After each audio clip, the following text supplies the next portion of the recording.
Good morning. We are live. It is Calvin, Coffee with Calvin, and Deb Mangelus again. Good morning, truth seekers. How are you doing today, Deb? I'm doing well. How are you doing today, Calvin? I'm I'm doing okay. Solid okay. What's going on? You It look a was a little stressed. it was a no, that was a joke of the weekend. We went upstate, my friends and some friends and Nomi and I, and I got up Saturday morning, and Sean was up, and he'd made coffee, and I was like, "How's the coffee?" Because we got this like Woodstock blend that was like freshly ground and stuff. And I was like, "How's the coffee?" And I was like, "The coffee is okay, okay, A solid okay. a solid okay." And then after that, everything was just like solidly okay. But yeah, I'm okay. I had trouble falling asleep last night. I was a little I don't know, just wasn't happening. So. Stressing about the world or just that you couldn't sleep? Uh, yeah, not stressing about the world.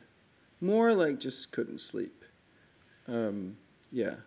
I've been a little obsessed with Jeff Bezos recently. I think he's the founder of Amazon, and he's brilliant, obviously. Um, but something about him just makes me jealous. It's weird. It's weird. Jealous. How Yeah, so? yeah. Just I think it's that he just. I need to take off my sweater. Hold on. I was going to say you had your sweater on. Watch out.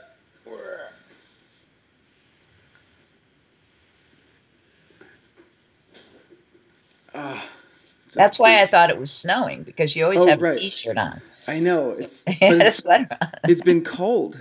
It's been cold here in the the heating in this building. Anyway, no, I think it's that he seems very clear. Like here's what I'm gonna do, and then he goes and does it, and he does all these things, and it just seems to be like very kind of like one foot after the other, pretty straight out. And like my life has never been like that, right? I'm like confused and trying different things, and then like, oh, that didn't work, and like for so long, like it would seem like none of what I did really worked in that. So, it's just yeah. I'm like I think I've always wished that I was someone for whom that was just like simple and not too many feelings and like all that stuff. So I think that's what it brings up for me. Probably part of the seven. I never really read that book. Did you ever see that book, The 7 Habits of Highly Effective People? Oh yeah, I know. I did read that. Yeah, back in the day. Is one of them decide what you're going to do and go for it I without have no any idea. question? Yeah, I don't know. I don't know. Yeah, but that's interesting too, because like, have you come across human design? Have we talked about that? Human design. I have a very good friend. I will actually get her on your show. She's connected with the gentleman. What's his name? The That human created design guy, human. Ra Huh? Uruhu, Huh? the Ra Uruhu guy. Yeah, whoever's the guy that created human design. Yeah, She's yeah, really connected with him and cool. talks with him regularly, so I can get him on your show. Because human design, I'm a. What do you know? What your human design is? Generator You're a generator. three five. I think I'm a manifester, Mm-hmm. a 1-5 manifester or something like that. Uh-huh. Yeah, because I desperately wanted to be a manifester, I think, but I'm not. I'm not. And it shows. So, like, the manifester is the type that can just go out and make shit happen, right? Whereas the generator is like, nope, sorry, you can't. It's like have to wait to respond to something. And then you can work, and then you can really make things happen, and you got passion and all that stuff. But, We should do yeah. Basso's human design. Yeah, that should be interesting. That should be fairly possible. I find that like the time of day doesn't really matter too much. Human Design America, Jeff Bezos wiki. Let's see here. He is born January 12th, 64. So he's a Capricorn. He is Astrologically, that makes him January structure 12th. creation. Uh-huh. So he's just about 10 years older than me. Um, Give and take 2 months. Albu. So now I have to spell Albuquerque. A That's L that's not fair. B E. I think it's Quer. Yeah, I got it. I just copied from Wikipedia. New Mexico. There we go. Enter birth month. I did that. All right. All right. Here we go. What does he say? Jeff Bezos. So, ooh, interesting. Let's see. So he's a projector. That's interesting. So projector is same as Obama is a projector, I believe. So these are the people who would be kind of more like reflecting the people around them, mirroring people around them. Interesting. Strategy, wait for the invitation. Signature, success, not self-theme, bitterness. Interesting. I wonder if I can share this. Hold on. You won't be able to see it, but people on this call would be able to see it if I can figure out how to do it. Here we go. So this is what it says for Bezos. This is just assuming that he's born 12 noon because I don't know what time of day he's born. And so what he would be a 1-4. Do you remember what that is? No, I was told what I am. I haven't done too much reading about it, but my friend who is very excited about it said, there's only 2% of the population. You're, I guess, a 1-5 manifester, but you maybe. Yeah, I don't know what that would be. Do you want to put in my information and see what it comes up? I just never. Sure, let's try. Let's do it. Okay. 11-4-55. 11-4-55. Okay. Time? 12:45 p.m. In what city? Waterbury, Connecticut. Waterbury? As in Bury. Waterbury. Gotcha. Waterbury. City was not found in selected country chart services. What? Water? Let's try this. Water. Oh, Connecticut. Sorry. Yeah, Connecticut. I don't know. Brain fart. There we go. Manifesting generator 1-3 is what this says. Oh, really? Yeah, 1-3 manifesting generator. So you're in between. You're like that. You can make things happen, but it's like that balance of sometimes it's time for you to make things happen, and sometimes you want to be responding to opportunities, to things that come your way. And you have the 3. We share the 3 profile, but you have the 1. I don't recall. I just remember my own profile. It's my own. I know that the 3 is where you're really good at seeing what's wrong with everything. Like immediately you just like spot what's wrong. You can also see how to fix it. So it's not, it can be super helpful, but it can be challenging in intimate relationships because you're really good at seeing what's wrong with the people around you. So the woman who did it for me took my exact birth time and got a different thing. So I'm just wondering if the input is accurate. I don't know. I don't have an attachment to it. I just my 3 is telling me what's wrong with the system. Yeah. You said April 11, 1955. No, November 11. Oh shoot! There we go. November 11. Oh no, November 4th. It's 11-4. Oh shoot! Oh, you're from Europe. You do it backwards. So I said 11-4, and you heard it as April. Well, gotcha. And it asks for the day first, so you have to input it for November. There we go. 4 November, right? Because that's the way Europeans do it. All right. We do 12:45 p.m. There we go. Now I get to do the whole Waterbury dance again. My son is 11/11. Isn't that fun? Yeah, that's a big deal. Yeah. That's numerologically, 11s are master numbers. You don't reduce them. I hear that. Okay, so here we go. Manifestor, profile 5-1. Okay. All right. Strategy to inform. Signature is peace. Not self-theme is anger. Inner authority is emotional authority. left angle cross of incarnation. I don't remember what all these things mean at all, Yeah, but she yeah, read it all to me. But yeah. if I wish I could remember the gentleman's name that she is in touch with, who's the human design guy. But Who's a living person or a dead person? yes, a living person. She All talks to right, him on the phone, so I'm usually the only one talking to dead people. right. Yeah. So Ra Uruhu, also born Alan Robert Krakauer, is the founder, and he passed away in March 11. So whoever is doing what he did before Right. is, I can probably connect you with getting him on your Coffee with Calvin. That could be super fun. Yeah. Yeah, I find the whole human design as a little. Some of it is just like really clicks, and but mostly when I get a reading from someone, like trying to figure this out myself and understand it, and the words around it, and the, the graphics that that like chart that they do with it, it's just ugly. It's just really ugly. It bothers me. I want it to be pretty, I want it to look good. Like, come on, guys. Yeah, it kind of looks scary to me. But yeah, so the five is the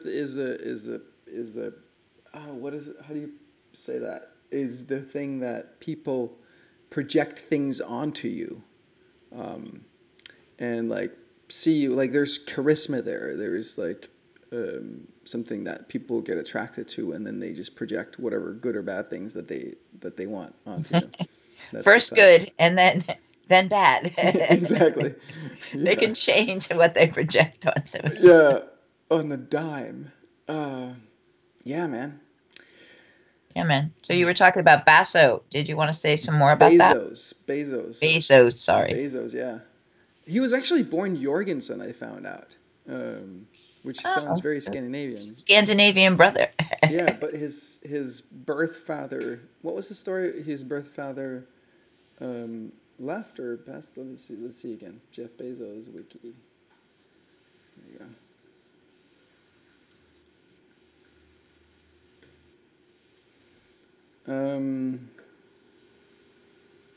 Yeah, so yeah, after her nearly 1 year marriage to Jorgensen ended, she married her second husband, Miguel Mike Bezos, who was a Cuban immigrant who moved to the U.S. at age 15.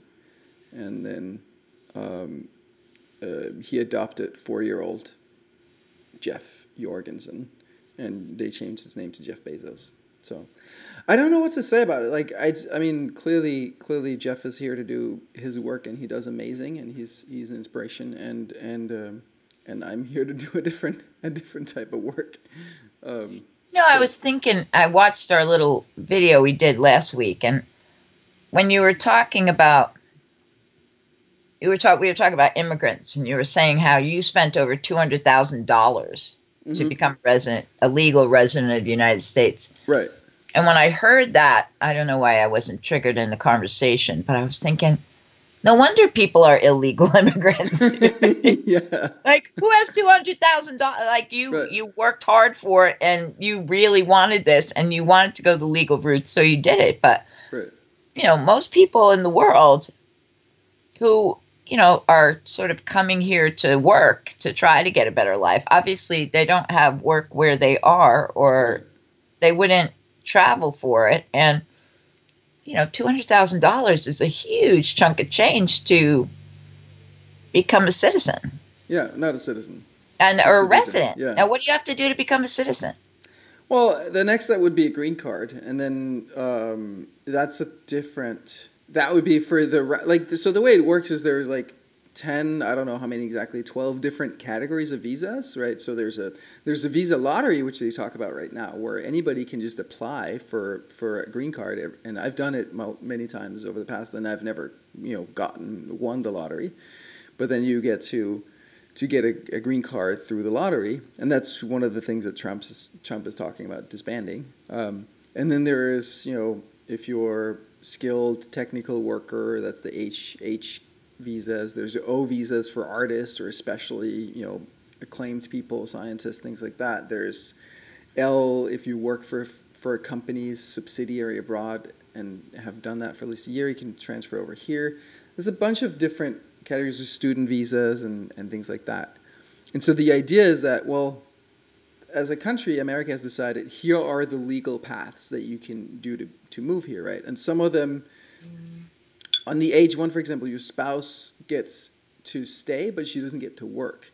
My wife actually has more. She can do whatever she wants. She can take any job. She can start a company. She's basically can do anything that she would be able to do on a green card, whereas I cannot. I can only work for my own company, because that's what my visa is. But her situation is if I lose my visa or we get divorced, then she loses hers because she's dependent on mine.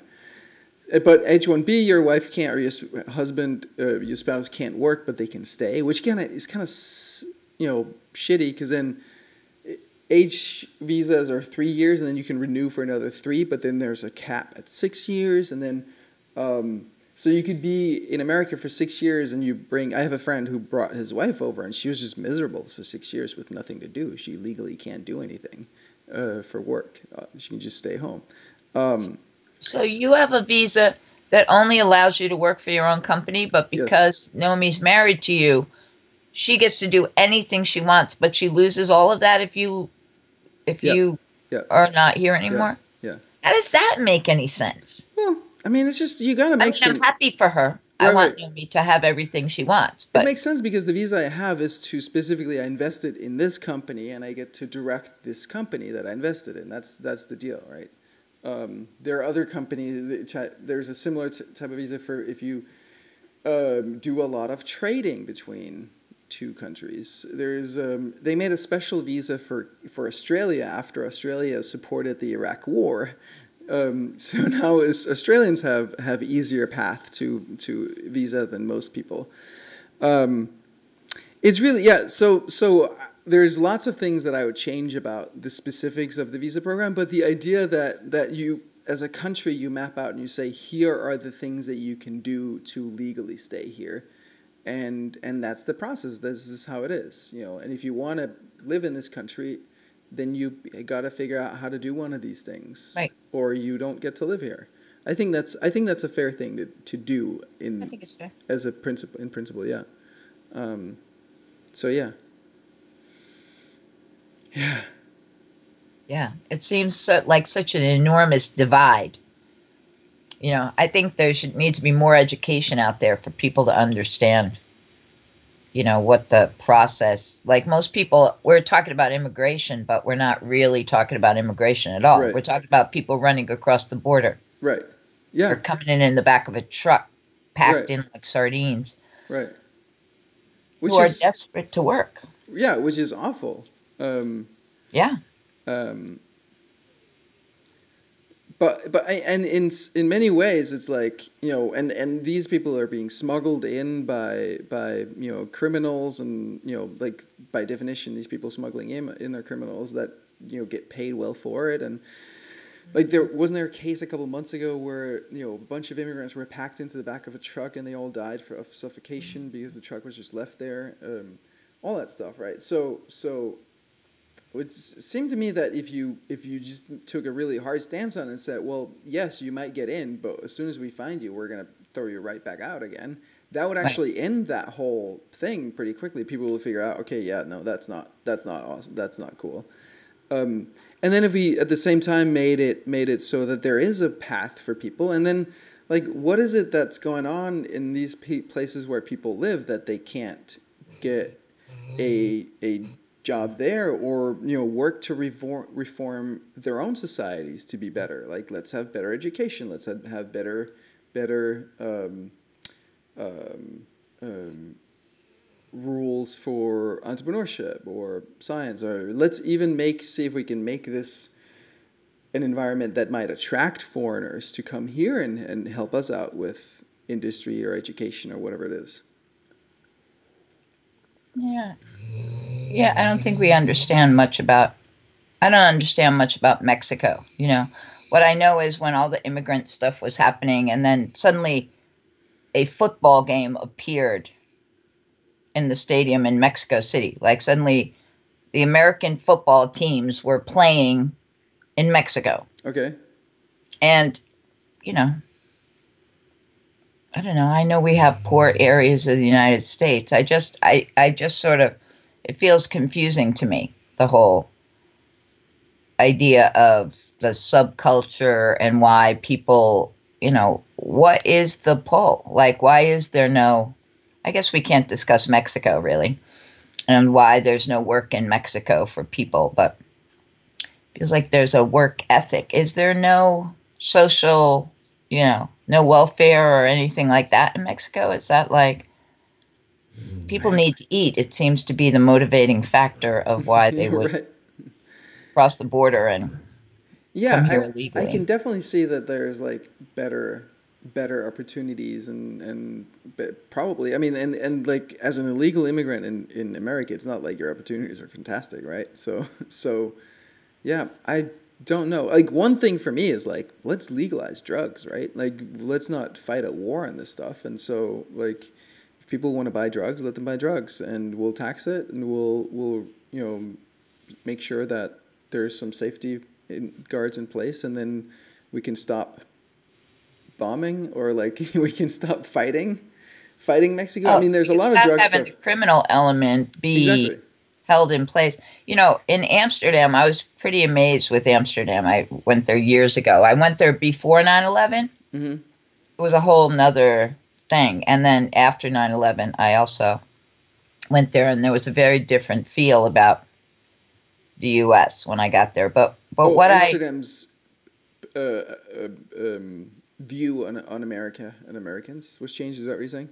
Well, unless I was just so traumatized that I was wondering if people were looking at me differently. I mean, I Right. have friends in Amsterdam, so they weren't giving me a hard time. But nobody really gave me a hard time. It's just what I wanted to make a point was, in Amsterdam, you can go into, a coffee shop and buy marijuana. You Mm-hmm. can buy mushrooms. You can buy all kinds of different drugs there. Right. And what they do with their drug addicts is give them clean needles. Right.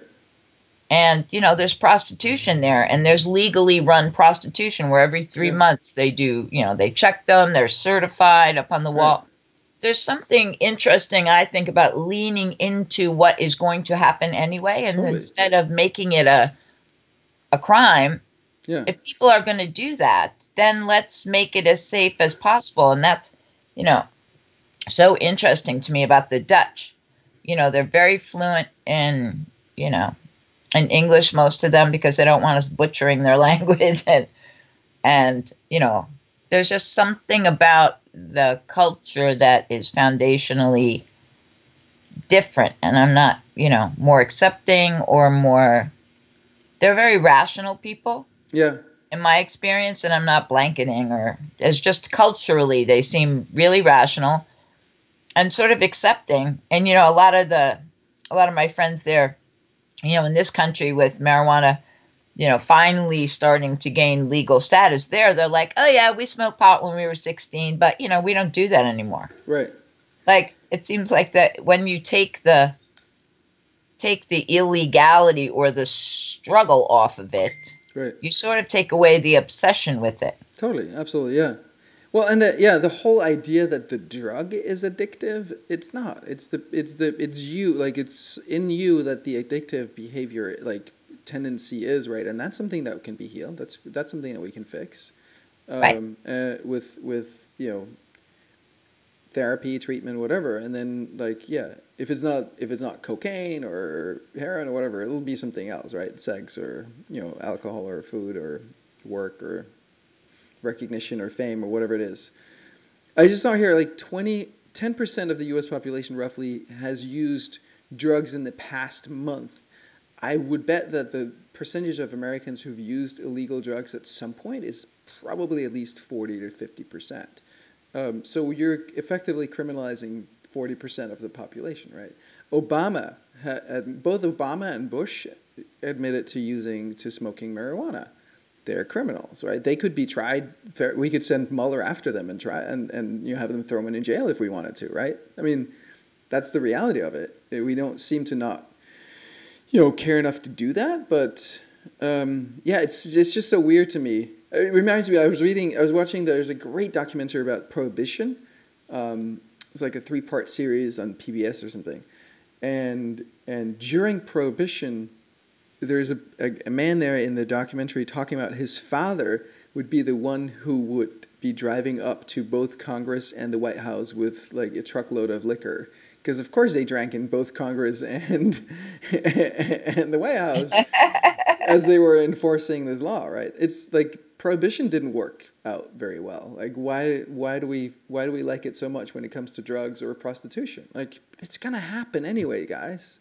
It's Yeah, we're just how does creating there's people who, got busted for an eighth of an ounce of pot who are in jail and being supported by the criminal, being supported by us as criminals when yeah.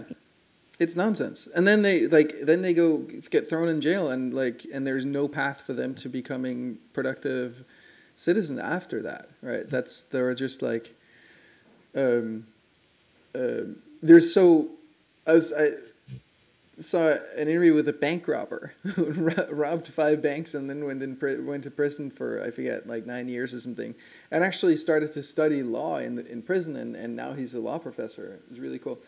And he was like, there's very, very little that you can do once you've been in prison because most professions require a license, and most licenses require a clean record. Even like you can't be a hairdresser if you robbed a bank. Like why can you cut someone's hair after you've served your time and you're out? Like that doesn't make any sense, but no, you can't. Well, what's the purpose of serving time? Like maybe exactly. That's the question, like if the purpose of serving time is to reform and learn the error of your ways and not come out a criminal. Yeah, I don't think that's the purpose. I think the purpose as it is today is to make the law-abiding citizens feel good about themselves. So see, I'm out here and he's in there because he's a bad person and he did something wrong and he should be punished just like my dad punished me when I peed on the toilet seat or like whatever it is. I don't know. I'm just Right.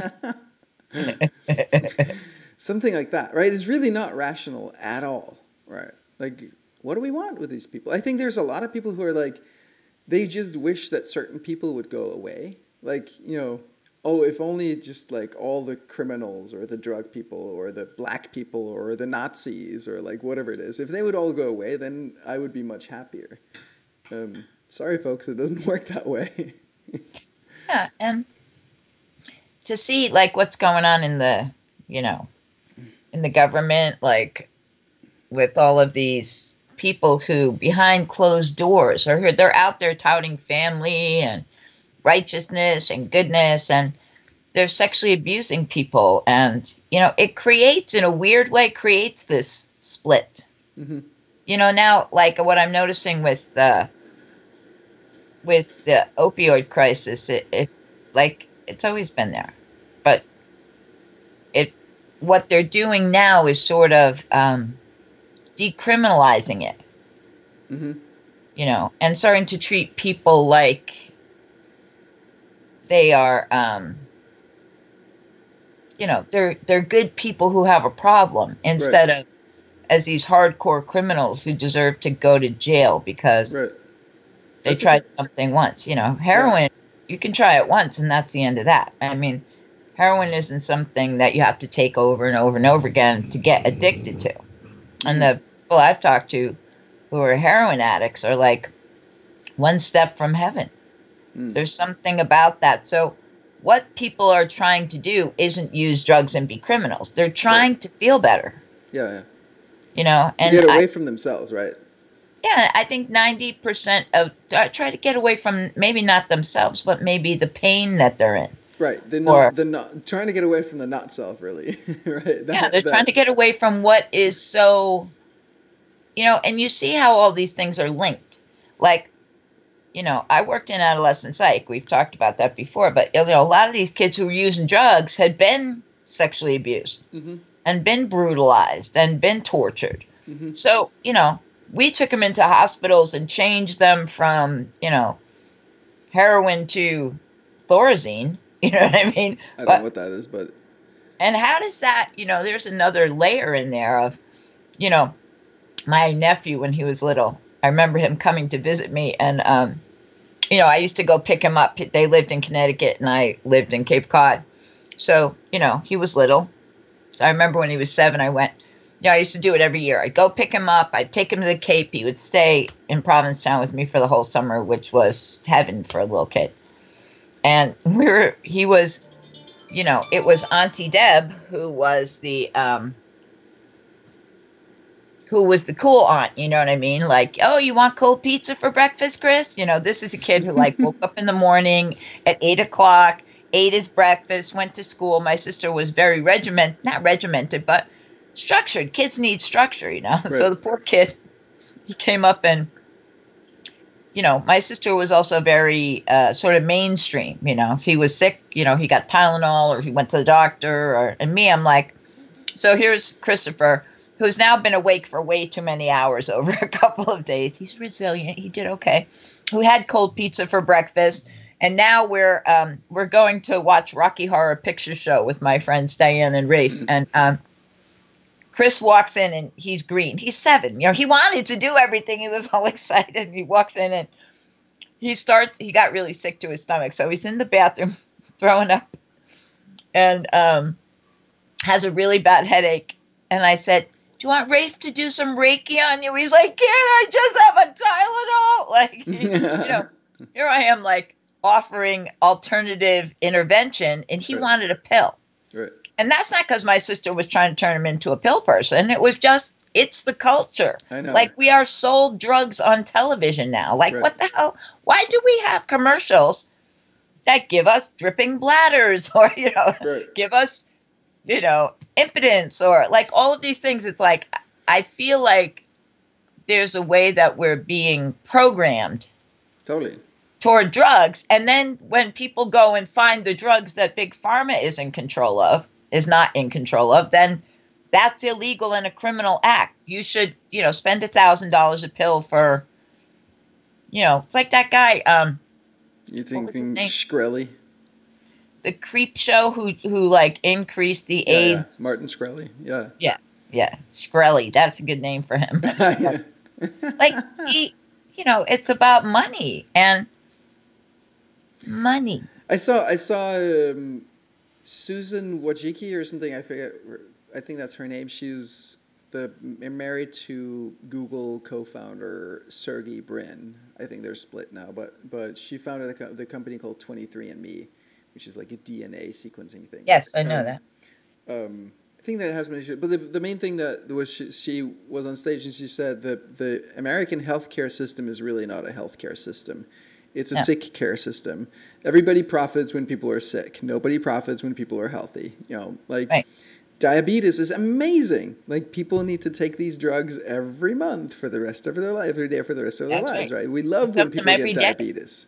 No, it's a Danish company, Novo Nordisk. They are profiting like gangbusters off of that. So like, everybody's fine. Like, yeah, eat more McDonald's, eat more processed food, and get diabetes. You eat more sugar, get diabetes, get on the drugs, and then we can. When I took my driver's license over here, my what do you call it, instructor, she had diabetes. She had to pay, I think she said $900 a month for her diabetes medicine, which is a lot of money for her, right? So it's like, yeah, great, and that's just her prospects is the rest of your life. That's your, like, just another rent payment. It's pretty madness. Yeah. Pretty mad, yeah. Well, and to stay alive. Yeah, yeah. Right? Yeah. I don't know, did you ever see I haven't seen it, but I know of it, the Super Size Me, Michael Moore. Oh, yeah, I saw it, yeah. I mean, after a month, not even a month, he had to, like, stop eating McDonald's every day. What really got to me was Jamie Oliver, the British chef. Have you come across him? Yeah. So he did this show in America about, like, where he went to the most obese city and the most obese state in the country, and transformed the school food. That's the school cafeteria, what they serve there.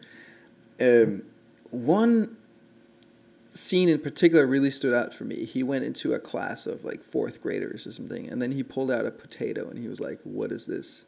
And a tomato and a cucumber or whatever. Yes. Kids had no idea. They had no idea what these things were. Right.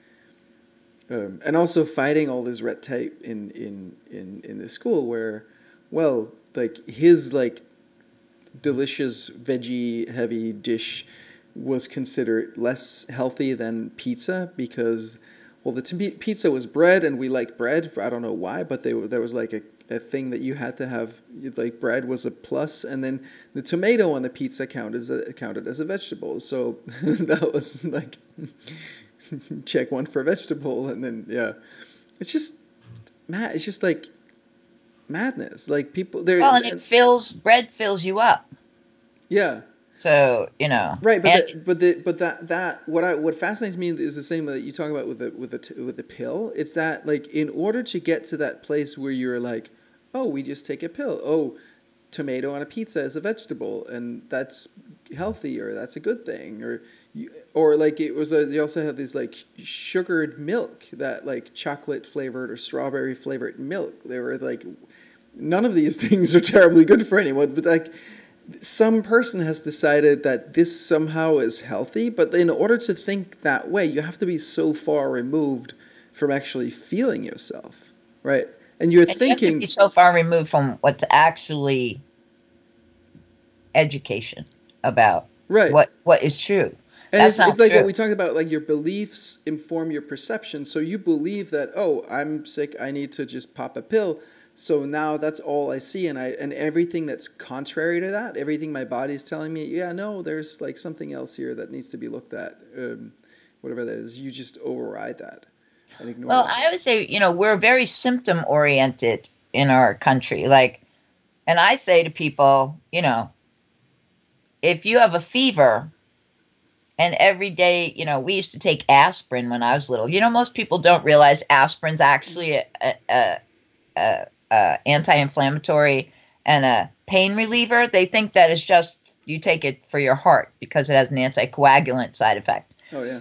But if you have a fever and you keep taking Advil, something like that, and the fever goes away, mm-hmm.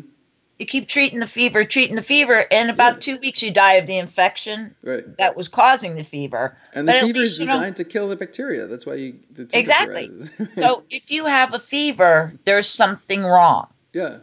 Giving something to get rid of the fever doesn't make a whole hell of a lot of sense. So that's the way we work, right? The way we work is we're symptom regulating rather than let's find the cause. And I think that's why when I do that, and that's in everything, right? In politics and in like everything. Go ahead. I was going to say, when I do intuitive development work with people, they're like, are you going to give me exercises to make me psychic? And I say, no, you're already intuitive. You're already psychic. We're going to dig through all the reasons why you've been trained not to look at your psychic ability, because you have to kind of get to the core of it so that you can actually, use it. Right. So, I mean, it's a little bit of a flip of a thought, but we're all about, let's do something to learn how to change our behavior. But if you don't change the reason for the behavior, you're going to slide right back. Right. Yeah. Exactly. It's how I always approach the people that I do coaching with as well, right? Like, what are the reasons that you're not where you want to go? Let's remove those, and then the thing works itself out. Like, it's always like, how do we change what's going on inside, or like how I'm being, so that the results I want are easy and natural. Like, instead of like, oh, I want to lose weight. Well, like, you need to eat this and stop eating that, blah, blah, blah. Like, what is it in me? Some of it could just be habit and we can just change it, and we didn't know better. That's fine. But maybe there's a reason that I'm craving certain foods or things that are making me, or you having whatever weight issues you're having, right? Like, let's address that so that eating healthy is easy. That's how I look at it. I have this rash under my eye that happened started a couple months ago, and I haven't figured out what it is, but I would never like start just treating it with cortisol or something like that, right? Because like there's a reason this thing is happening, and let's figure out like what that is. Is that right? Make it disappear. That's that seems to be the whole culture, right? If you make that rash disappear, then it's going to show up someplace else, or You Yeah, know, it's like there's symptoms are our friends. exactly. They're It's telling me that attempting there's to. something going on inside, maybe eyes, whatever, and it's showing up that way. It's an indicator. It's like the thing on your car that says that you're about to run out of gas, and you can. Yeah. You're just like, oh, let me unplug this wire so it doesn't light up, and then Yeah. this weekend it was so fun because we were I'm plugged away. driving upstate, and I um, we got a car that had like a quarter tank, and so I knew we had to get gas, and then we stopped for a bathroom break and coffee and whatnot. People wanted, and then I was kind of cold, and I was like, I don't really feel like going out and like this whole filling up the routine and stuff right now. Let me just like go a little further and see if we can't make it. And then all of a sudden we get to the stretch where there's not a gas station for miles and miles. And I'm like, guys, and it suddenly drops from like 45 miles to like 20 something. I'm like, oh, we might. So we ended up, it was literally like a race for like that where it says like how many miles you have left versus how far it was to the thing. So it was like, started at like 12 miles to the gas station, you have 9 miles of gas left. And then it's like, okay, I'm just going to be very light on the gas here, and like in the slipstream of a truck, and see if we can at least make it off the freeway so we're not stranded on the freeway, or like, but we made it. It was like very exciting adventure. But here you were, you didn't want to get cold. Yeah. So you didn't go out of the car, and you jeopardized yourself that you were going to end up no gas in a freezing. You weren't even going to have to get out of the car to be cold. Exactly. Yeah. It's strange how we work in our brains that way. Exactly. I do the same thing. I'm like, I have enough gas. And then I'm like, no. And then you're stressed. And yeah. And then the ladies in the car got really stressed out by the guys. We were 3 guys who were like, yeah, it's fun. It's fun, exciting. It's fun. We got body heat. We can cuddle. That'll warm us up. I mean, it wasn't like we were in the middle of nowhere. It would be fine.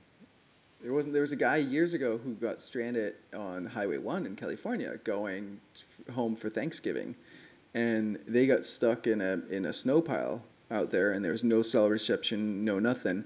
Him and his wife and two young kids, and she was breastfeeding one, but the other was older, and they started like burning their tires, and mom started breastfeeding both of the kids, and eventually, after several days, he decided to go out and see if he could find something somewhere, and he ended up dying in the snow.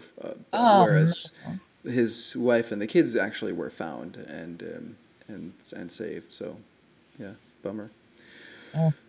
Yeah, it was like everybody. It was like a tech journalist, and everybody was like following along, like in the tech news circles. It was like, where did they go? What happened? And probably stuck out on Highway 1 somewhere. So anyway, yeah. Random story from the past. It's very disturbing, that story. I know. Yeah. With all of our technology. Well, that might bring us into nature. Mm-hmm. We can have as much. This is a tech guy, so we have as much technology, as much of everything as we can possibly understand. We're eons ahead of where we used to be, and a snowstorm is going to kill us. Yeah. You know what I mean? Like, we have all this illusion that we're way better off than everybody else in the whole process, but yeah, no, it's very vulnerable, right? Like your car works great as long as the conditions are good, and as soon as you're like, there's no road, for example, your car is worth nothing, right? Phone is amazing. You can get help. You can reach all these people. As soon as it has no cell service, boom, done. Right. I can't reach anyone. And even on this trip in New York State, driving from New York City up to Woodstock, which is about two hours and a bit, so long stretches where there's just no service, no cell service. Right. So, yeah.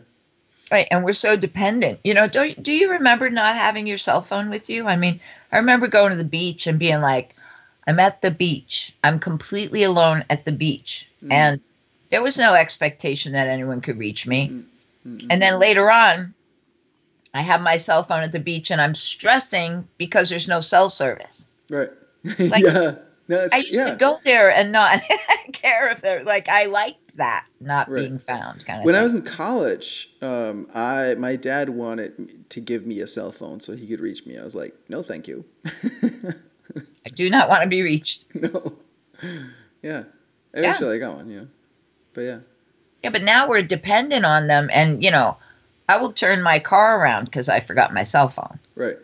Yeah, or That, like meeting someone, right? You had to actually arrange for a time and place, and if they didn't show up, then it was just like, all right, I'm out of luck. Here it's like, hey, I'm gonna be 5 minutes late. You text people, and if you haven't heard anything, you're like, what? Like you just like coordinate and plan a completely different way.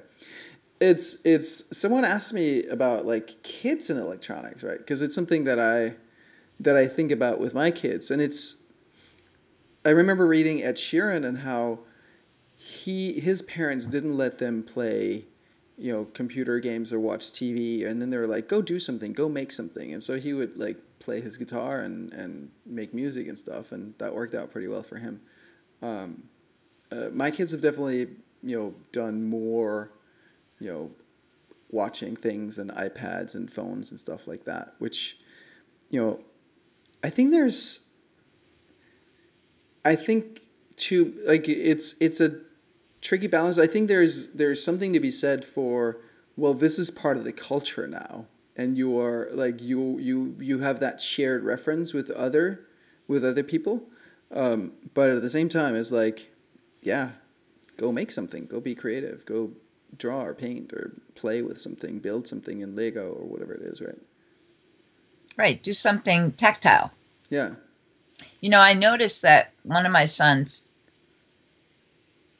who's a big gamer, like he loves this stuff and he wants a career in this. So, he's dedicated to it and he's working towards it and he's doing other things too now. But what I noticed was he is rocking awesome at those video games. Like where I can't follow, like he's like, Mom, come watch me. And I'm like, Yeah. boom, boom, boom, boom. I'm watching all this stuff happen. What I noticed is when he drives an actual car, there's some depth perception issue. Like, and I because wonder, he's used to watching the screen, which is and has no his depth. brain has to reconfigure in order to see a three-dimensional reality inside of that flat screen. Because I've always had the opposite. Like my brother would play computer games, and I never did. I was always really bad at computer games, and so when I see these like, 3D game first-person shooter games and that kind of thing, where it's like it's supposed to show you the depth, but it's not really, like it's just on a screen, right? I can't see. My eyes don't recognize. I don't see things quickly and easily. I think it's your brain Yeah. that doesn't recognize, because you're Right. like, for me, I remember being a little kid, and one of the things I remember the first time they took me to get my eyes examined was the eye doctor was so blown away by my depth perception, Right. my ability to have it. And I was looking into this little screen, and it was being assessed that way. I'm not sure exactly. I was little. But I remember the moment of thinking I must have been pretty cool because I had depth perception. I didn't even know what that was. Right. So when I noticed, like, my son having a challenge, like he has to stop the car, 2 feet, 3 feet behind the car in front of him, there's a nervousness in him. I watched it, and I don't, it's not, he's a really, brilliant kid in that I watch him do these computer things and I'm like, how does he do that? But I wonder if his brain is being configured in a way that is stopping him from being able to assess manifest reality. I can see that. It's funny because like when I'm with I can see both sides of this, right? So I grew up with computers and staring at computer screens and but not the game type of thing. And when I'm with my parents, I was with my mom on this farm where her mom, where my grandmom grew up, and my mom's cousin now has this farm, and he showed us all around and the pigsty and all the fields and all that stuff. And there's something when I get into something like that that's that tactile, I get a little scared. I get a little uncomfortable because that's too much for me. I like when it's like, a little more. You know what I'm saying? It's like it's weird. But I can feel it. Like just my gut body's like, whoa, this is like very real world here. Yeah. Yeah. And I've been actually, I'm always researching stuff. And I was researching about, you ever watch Gaia TV? No, I've no idea. Gaia TV. Oh, yeah, It's no. called Gaia TV. Yeah, I think All it's of it is, I just sort of discovered it and started watching some stuff, but they were talking about the pineal gland inside the inside of the brain, right. and that the pineal gland is actually got optic tissue, Uh-huh. and it's a it's the eye. It's not your eyes that see; it's your brain that sees. Right. And they were talking about, I mean, it was sort of on that borderland of how this is not real. None of this is real. We are creating this reality. And our eyes pull in information that reflect it. And I could not be clear about this with you or scientifically detailed because sort of just learning about it. But there was something about the pineal gland without the optic input that actually, like, why can blind people hallucinate? Yeah. It's because of this visual center in the pineal gland, and they say that that's the connector to this bigger reality that's beyond this three-dimensional world, and that we've actually created this.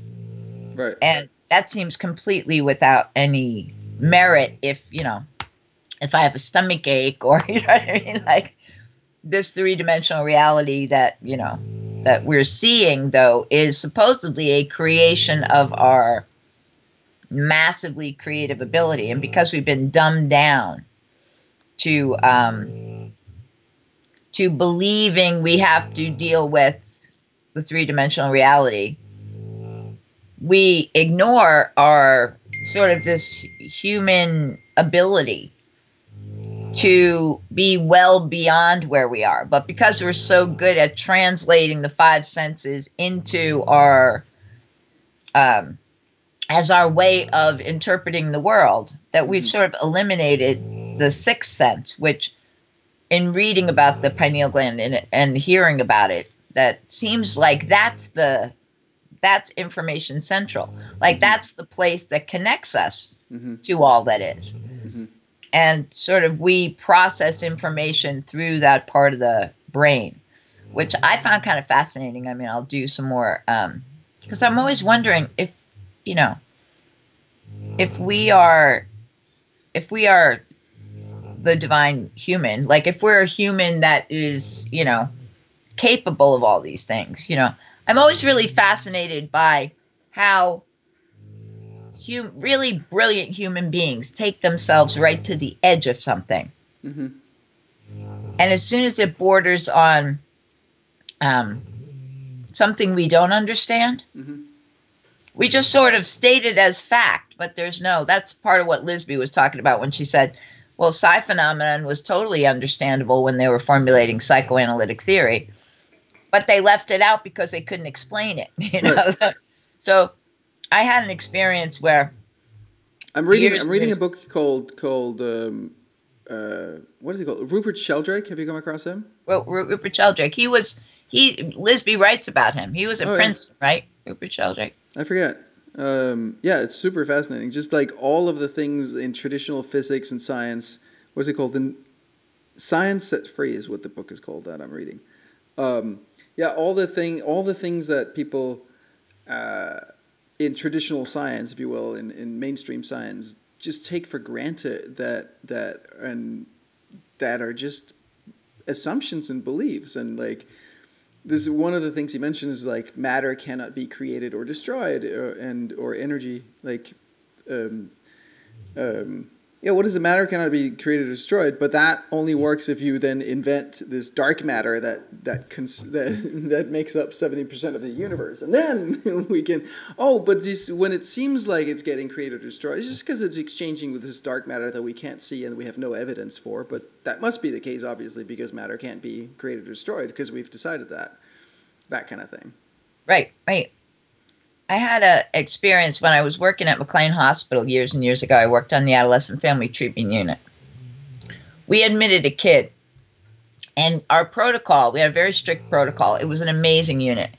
And I admitted this boy, Joe, And when we admitted a patient, we admitted the kid and his family, like the family that was available. So we admitted Joe, and we admitted Joe's parents, who were these lovely, very wealthy people from, they came in their yachting clothes, like the dad had the little cap on, and their tennis clothes are all dressed in white. And in they came, and they sat down, and Joe was this incredibly beautiful young man. He was 17 years old, green eyes, real surfer boy, beautiful kid. I'm talking to this kid. Our protocol was you admit them stem to stern. You sit down with them, you admit them, and then you tour the entire campus with them. We had schools on campus, and then you showed them to their room. So I'm sitting with Joe and his family, and this kid was Mr. Charming. He was just this lovely young man, and he's talking to me, and the more he's talking to me, and I'm not a enrageable person usually. I mean, it takes a lot. Like, hurt an innocent in front of me and I'll kick your ass. But for the most part, I'm pretty even.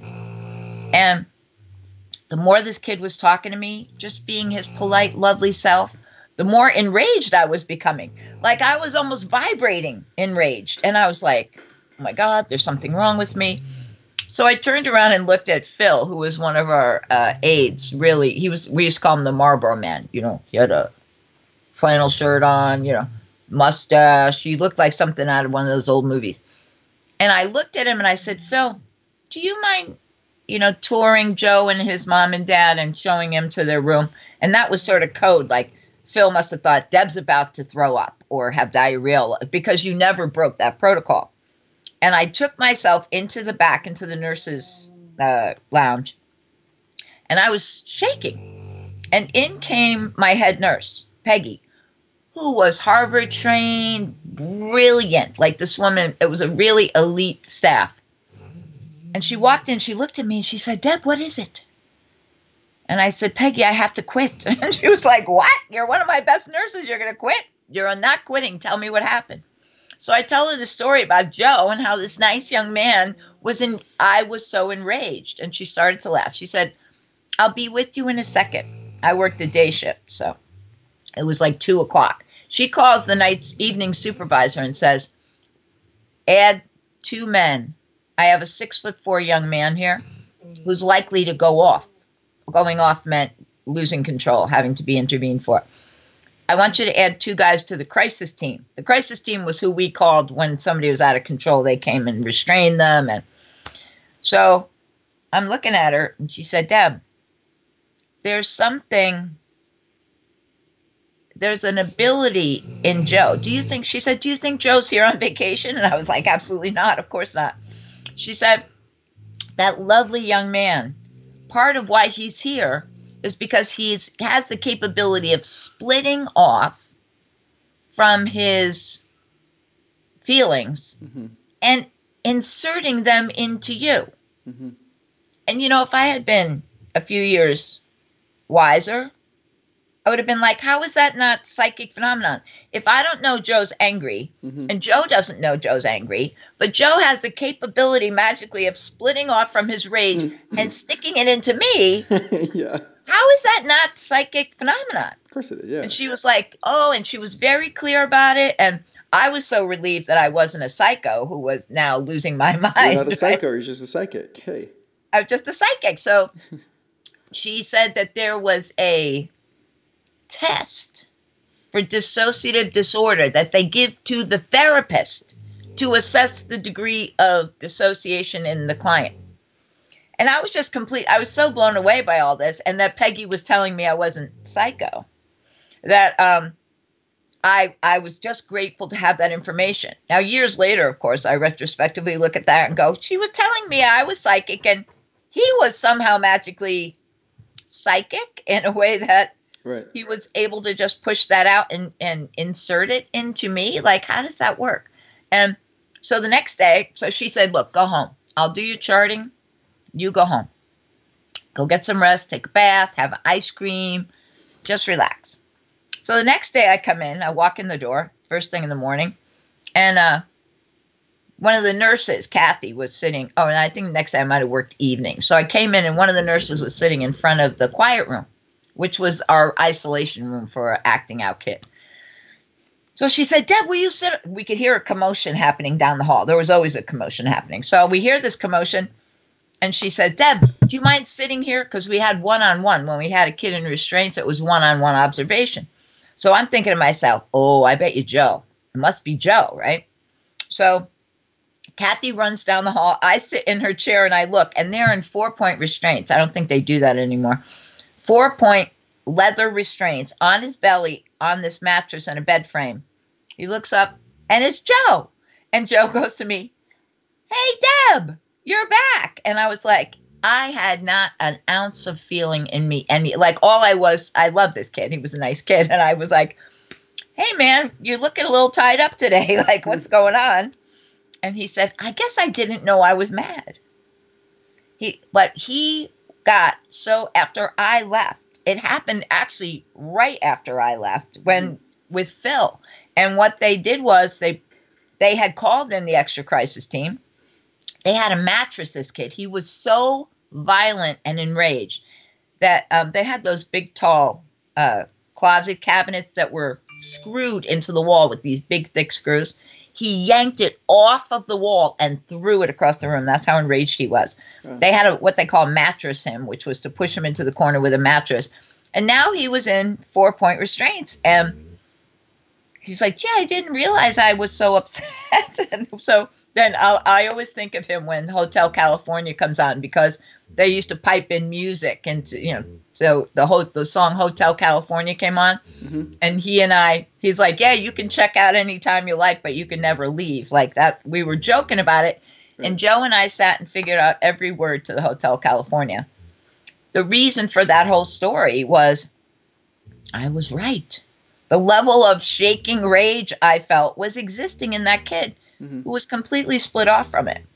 But we're always reading the environment. Like the difference between me then and me now is that if I detected shaking rage, unless somebody really pissed me off about something, chances are it's not mine. Exactly, yeah. It's so helpful to know, right?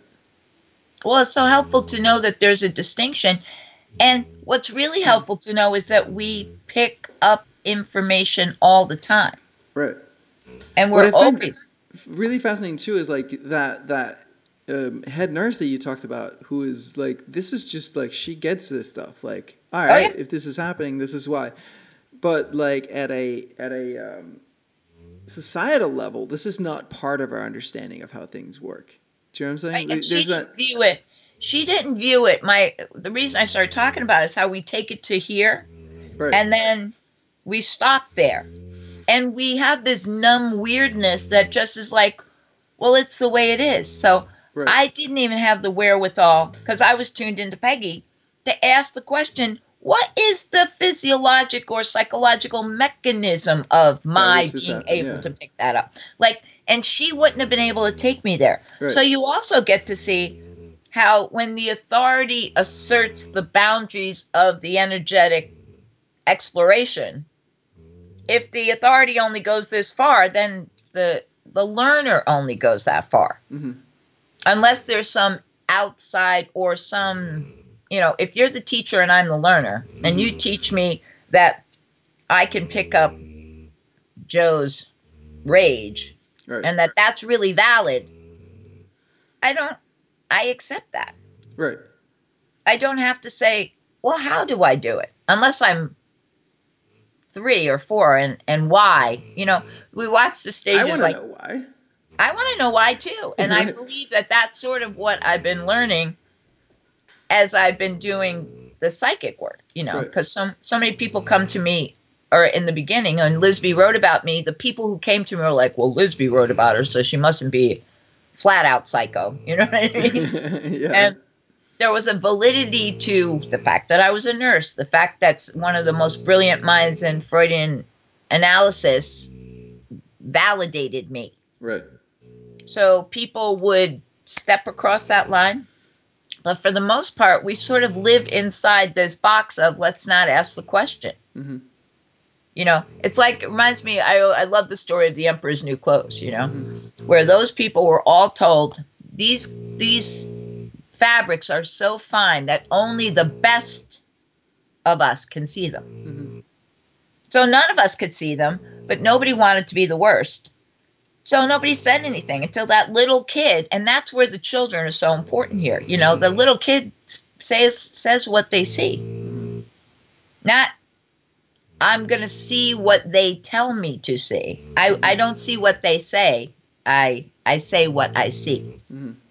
So there's a mental discombobulation that happens. You know, you see it all the time. Like, I do it sometimes where, you know, I'm looking on the counter for that thing I was looking for. And I look and look and look and look and look, and I don't see it. And then I walk away, I'm like, and I come back, and there it is, right where I just looked. Right. Now, is that magic? Did somebody remove it and make it reappear? Or was there something about my belief that I couldn't find it that eradicated it from my vision? If our eyes don't see, but our brains see. Yeah. And my brain is saying, I cannot, this is not here. Right. It's not here. And if I really need it, you know, generally if I really need it, it's my watch or something, or my phone. Your phone, yeah. As soon as I don't really need it anymore, it appears. Yeah. Yeah. And I have people call me all the time, are those ghosts? I'm like, well, I won't say they're not ghosts, but generally it's the ghost of our belief that creates what we see and what we don't see. Yeah. Snoring doggy. Oh, you're in the puppy. Yeah. Boo. I'll have to get Boo on. I just saw Yasmin. Where did she go? She went into her shark. Here behind she has She has a little shark. Oh, it's hard to see. Oh, I can see it. Hey, little Yasmin. Yeah. She doesn't know that it's very mean that she has a shark, although it's very safe for her. Like, no. I know. We actually had to train her to use it. At first, she wouldn't use it at all, and then we started to feed her in there, like put her dry food in there, and like get her all the way in there, and then eventually, and then she has another house, like a little pink house kind of thing. She started to like that, so we switched him out so that it would be in the place where that one. Now she really digs it in there. So a little doggy training.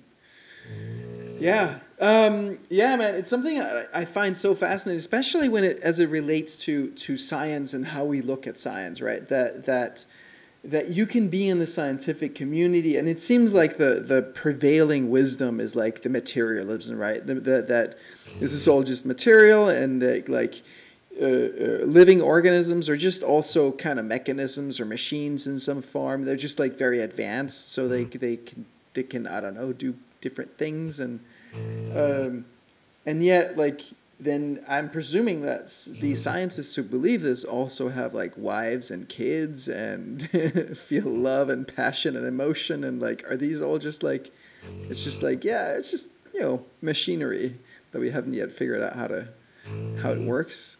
I don't know, it just seems weird to me. I was watching Greg Braden.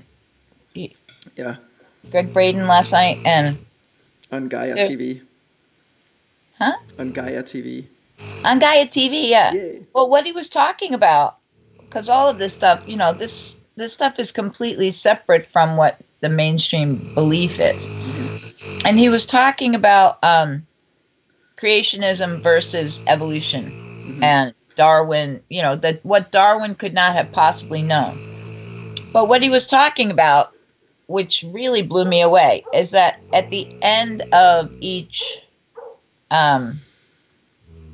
at the end of our genome there, are what they call telomeres. Mm-hmm. Telomeres are the little caps, like when you tie your sneaker, the little cap on the end of your shoelace. Mm-hmm. That's the telomere. And okay. What our second chromosome that makes us human, they have studied it, and it's an actual ancient mutation. Somebody did that. They took the two simian, the chimp or ape genes, cut off one end of each and fused them together. and this is scientifically known, like in the scientific journals. We didn't do it. Somebody ancient times ago, where we went from being who we were as sort of the quote unquote evolving human being into the human being we are now. There was actually an intervention that occurred. Somebody went there and genetically modified those two. That's because apes have 48 chromosomes and we have 46. Okay.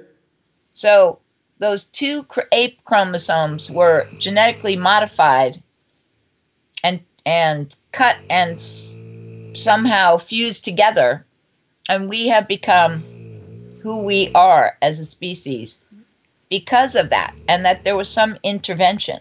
So, okay. And it's scientifically proven. And it couldn't have happened by chance, is what you're saying? No, they were saying there were 3 ways it could have been done. It could have been done. The third was mutation. They're considering it a mutation of what happened. Mm-hmm. But the mutation, it's not possible for that mutation to have happened in the normal course of some evolution. Like we could not have evolved. It was a splicing of those 2 ape genes into this one. They chopped off some of the genetic material that wasn't needed. So the second chromosome is the largest human chromosome, and it's responsible for us as human beings, as who we are today. So somebody messed with us is really what they're saying. Damn them. Interesting. Damn them. Well, I'm maybe gonna check. not. I think I'm gonna check out. I've seen it. You can subscribe to this Gaia TV thing on Amazon as well. So I might actually. You should watch some of it because he has, and this guy. What I like about him is that he will not. He'll say, there's these other people talking about these things, but if he doesn't have scientific evidence to back up what he's telling you, he doesn't present it, which I really respect. Yeah, absolutely. And and also that there's not. I mean, there's a lot of people who will just like spout scientific sounding things to kind of like and so nobody's gonna. It's like this Emperor's New Clothes. Oh, I'm too stupid to know what that means. Right. Yeah, I really prefer when there's like, I don't know, than like pretending that you know something you don't. Anyway, I actually got a run today. This was, as always, fantastic. Are we actually next week? I'm not. I'm gonna pass on next week because my kids are here, so I'm gonna take the week off. And how old are your kids now? They're 10 and 12. Wow. Yeah. 10 and 12. Good. Are you gonna have fun with them? Nope. No fun in this household. No. We're no laughing, no fun. It's just no chasing the puppy into the shark. No. Yes. All right, honey. So we'll do the week after then. This is fun for me. Yeah, I love it. I love it so much. Let me just put you in right there. So that will be the 3rd. Hold on. The 3rd of April. Can you believe March is almost over? Actually, happy equinox. Huh? Today is the spring equinox at 12:15 today. Oh, nice. 12:15? 12:15 is the exact moment of the. That's exactly 2 hours from now. Exactly 2 hours from now. So Eastern, if it's Eastern. I always try to balance an egg on equinox. Somebody told me once it never worked for me. But if you put an egg up on its tail at exactly the moment of the equinox, it will stand by itself. So is it cheating if you smash it a little hard so it just gets a? Is that I think you should hard boil them and then smash them, and then you won't have to make a mess while you turn it. Exactly. Maybe that's why we boil eggs for Easter. But I can't do the 3rd because Dolores Hirschman has booked herself in on that day. All right, that's totally okay with me, honey. Do you want to do Monday or Wednesday that week? I will look at my schedule and not make you wait, and I will probably Monday at 9. Is that what you're? Yeah.